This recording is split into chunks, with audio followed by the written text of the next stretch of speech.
buffalo calf we want you to give away. Because you're not an object of our charity, you're a partner with us to change the world. So what happens if suddenly something like that goes viral, where we start helping the poor, and we say, we're not doing this just as an act of charity, we're doing this as an act of partnership, and for every business that we start, those people are generous to help start other businesses, and they're generous to help start other businesses, and they're generous to help others. I believe something really powerful can happen. There's this powerful thought that we've come to believe with all our hearts. It's become a conviction of ours that the solutions to poverty, we used to think we had to come up with all these ideas to help poor people, start a livelihood or help third world, people come to the point where they could increase the quality of their life. And here's what we found out. The best ideas that we've ever had, Tim will tell you, our international director will tell you some stories that are just so powerful. But the best ideas we've had so far have not been our own.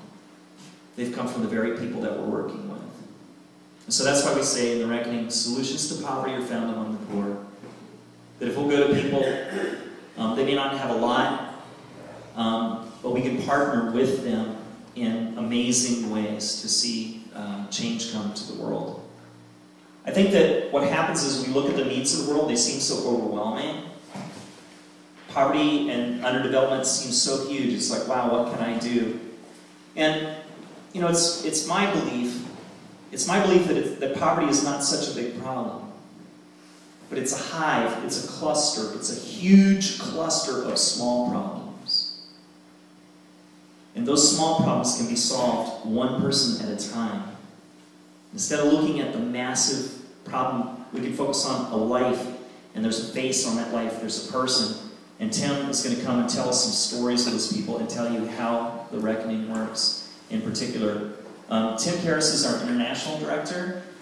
He's given himself to serving the Reckoning full-time, just absolutely one of my best friends. And I'm honored to be his partner in ministry. And he just has done so much for us and so much for me personally as a friend. So, Tim? All right. Hey, it is fantastic to be here. I live in Cleveland, and so although the Reckoning is based here as the international director, because I'm in Cleveland, that ends up being the people that I interact with. So it's excellent to see all of you and get to meet you. If I haven't talked to you yet, please come up and introduce yourself. We want to continue to tell these stories, particularly here in Central Ohio, in Amish countries, to spread the word of the Reckoning, what it's doing, and why it's working. And so Tim does such a great job of why address poverty? What is the deal, and what is the best way to do that? And I'll tell you a couple of stories about how the Reckoning is doing it and how it's helping. Because the world really, like Tim said, half the world's population is living on less than $2 a day. So can you imagine living on less than $2 a day, everyday things like food, shelter, clothing, all of those things become very, very difficult on a daily basis when that's kind of the level that you're at. Half of the world's population, less than $2 a day. So the question becomes, do we have a role? What is it, and what is the healthiest, most holistic, most responsible, most sustainable and durable way to address those problems? And what we have learned is that traditional aid, although super necessary in times of crisis, famine, natural disasters, war, political unrest, all of those things, yes, we need to step in immediately with food, water, clothing, shelter, medicine, all those things that traditional aid provides. But what we're finding is that those methods long-term are not making anyone less poor. Like Tim said, it's locking people into a cycle of dependency. So if you give someone something one day, then you have to give them something the next day, and the next day, and the next day after that. What the poor are looking for is not a handout, and I can tell you this from first-hand experience. The poor are looking for an opportunity to work, to grow, to invent, to thrive, to provide for themselves, to provide for their families. And what we're finding is that when given that opportunity, they rise to the challenge and they thrive. It's unbelievable. Let me tell you a couple of stories really quickly. So this is George. Everyone say hi, George. Hi, George. This picture is in the back there. Beneath the picture, you can grab postcards. Please take as many as you like. There's 4 pictures all in the room. Grab those postcards and help us tell some of these stories. So George lives in Western Kenya, a part of the world where poverty is most concentrated. So sub-Saharan East Africa is the highest concentration of poverty on earth, where most people are living sort of below that $2, $1.50 mark per day. So things like food, water, clothing, shelter, these are daily sort of struggles. As if life in that area isn't difficult enough, George's legs don't work. So he's a cripple. Because of that, George is sort of a genius. He developed this tricycle thing that he pedals with his hands. It's so cool. You saw him pedaling around this thing. So George built this thing so that he can get around, so he can get transportation for himself in this little metropolitan area in Western Kenya that he lives in. Because he built that thing, he's become so adept at working on bicycles. So chains, gears, flat tires, all of that stuff, like he's an expert. He's your man.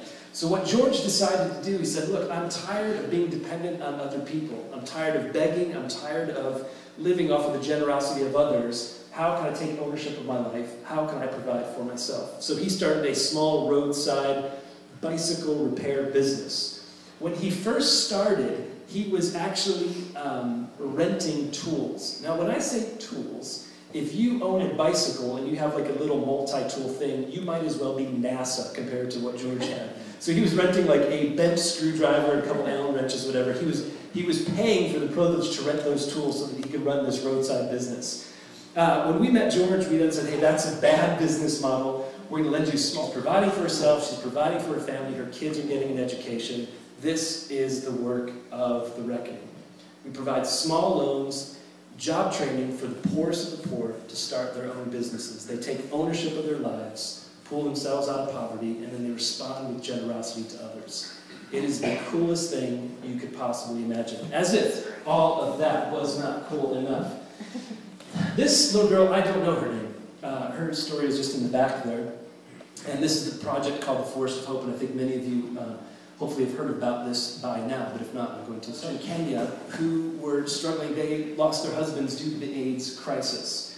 And they were looking for ways to pull themselves out of poverty, looking for ways to provide for themselves. And so we started a small tree planting sort of business where they would plant these hybrid eucalyptus trees that grow very straight, very fast, and then Kenya Power can use them for sort of rural electrification, if you will. So we were running this little business, and these widows started doing very well. They were planting these trees, they were starting a business, and they were pulling themselves out of poverty.